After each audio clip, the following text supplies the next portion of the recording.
નમસ્કાર દર્શક મિત્રો, આપ જોઈ રહ્યા છો સત્ય સમાચાર ન્યૂઝ ચેનલ.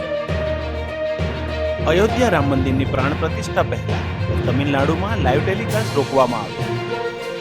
નાણામંત્રી નિર્મલા અહીં બેસીને રામ મંદિર પ્રાણ પ્રતિષ્ઠા નિહાળવાના હતા. અયોધ્યા રામ મંદિર પ્રાણ પ્રતિષ્ઠા મહોત્સવ.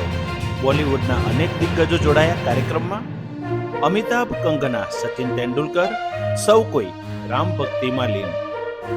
અયોધ્યા રામ મંદિરમાં પ્રાણ પ્રતિષ્ઠા મહોત્સવને લઈ અનેરો ઉત્સાહ. દેશ વિદેશમાં વસતા ભારતીયો દ્વારા પણ કરવામાં આવી ઉજવણી.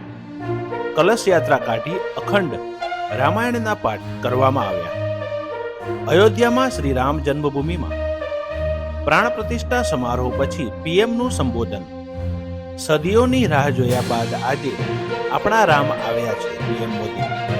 આ ક્ષણ આપણા બધા પર ભગવાન શ્રી રામના આશીર્વાદ, પીએમ મોદી.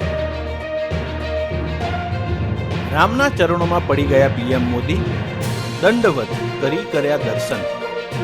રામલલાને દંડવત કરી પ્રણામ કર્યા અને મુખ્ય પૂજારી નૃત્ય ગોપાલદાસના પગ સ્પર્શ કર્યા. અયોધ્યા જવા યાત્રિકોને સુવિધાને લઈ રેલવે દ્વારા 5 ટ્રેનો શરૂ કરવામાં આવી. ખુદ રેલવે રાજ્યમંત્રી દર્શના જરદોશે ટ્વીટ કરી માહિતી આપી. 5 ટ્રેનમાંથી 4 ટ્રેન તો માત્ર ગુજરાતથી જ ઉપડશે. સૈફ અલી ખાન હોસ્પિટલમાં દાખલ.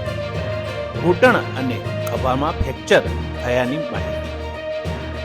પાદરાના ભોજ ગામે રામજીની શોભાયાત્રામાં પથ્થરમારો.